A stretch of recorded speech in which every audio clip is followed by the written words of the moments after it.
آج 13 رجب المرجب ہے، جو حضرت امیر المؤمنین شیر خدا داماد مصطفیٰ سرداران جنت کے بابا اخی رسول زوج بطول حیدر کرار شہنشاہ روحانیت باب مدینۃ العلم حضرت علی المرتضیٰ کرم اللہ وجہہ الکریم، ان کا یوم ولادت ہے۔ ہم ان کی بارگاہ میں اپنا خراج عقیدت پیش کرتے ہیں اور اللہ کے حضور دعا گو ہیں کہ اللہ رب العزت ہمیں ان کی محبت عطا فرمائے، اس لیے بھی کہ سید عالم صلی اللہ علیہ وسلم نے ارشاد فرمایا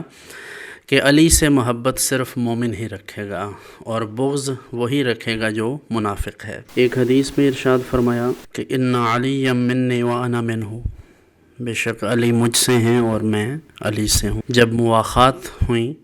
تو سید عالم صلی اللہ علیہ وسلم نے تمام صحابہ کرام علیہم الرضوان کو ایک دوسرے کے ساتھ بھائی چارے کا حکم فرمایا اور انہیں ایک دوسرے کا بھائی بنا دیا۔ حضرت علی المرتضیٰ کرم اللہ وجہہ الکریم حاضر خدمت ہوئے، درا حالے کہ آپ کی آنکھیں اشک بار تھیں۔ حدیث کے الفاظ یہ ہیں کہ فجاء علی تدمع عیناہ، حضرت علی المرتضیٰ اس حال میں آئے کہ ان کی آنکھیں اشک بار تھیں، اور حضور نے پوچھا کہ کیا ہوا؟ تو عرض کیا حضور آخیتا بین اصحاب کا، آپ نے تمام صحابہ کو آپس میں بھائی بھائی بنا دیا ہے، مگر مجھے کسی کے ساتھ بھائی نہیں بنایا۔ تو رسول اللہ صلی اللہ علیہ وسلم نے ارشاد فرمایا کہ انت اخی فی الدنیا والآخرہ، اے علی تو میرا دنیا میں بھی اور آخرت میں بھی بھائی ہے۔ حضرت ام عطیہ سے روایت ہے، امام ترمذی نے اسے نقل کیا ہے کہ حضور انور صلی اللہ علیہ وسلم نے ایک لشکر روانہ فرمایا جس میں حضرت علی المرتضیٰ کرم اللہ وجہہ الکریم کی ذات گرامی تھی۔ وہ فرماتی ہیں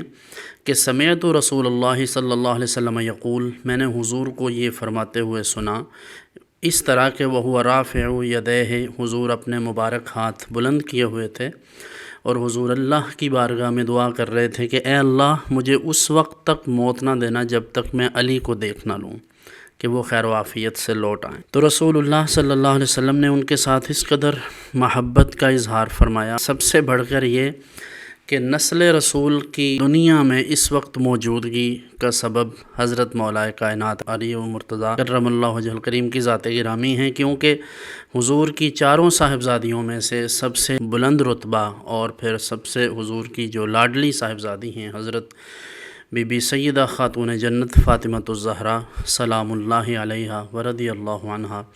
ان کے ساتھ حضور نے حضرت علی المرتضیٰ کرم اللہ وجہہ الکریم کا نکاح فرمایا۔ سب سے بڑھ کر خوش قسمتی یہ کہ جیسے ہی آنکھ کھلی تو سید عالم صلی اللہ علیہ وسلم کا دیدار نصیب ہوا، اور بچپن میں ہی سابق الاسلام ہیں۔ نبی کریم صلی اللہ علیہ وسلم کی آغوش رسالت میں انہوں نے تربیت پائی، گویا کہ پروردہ آغوش رسالت انہیں ہی کہا جا سکتا ہے۔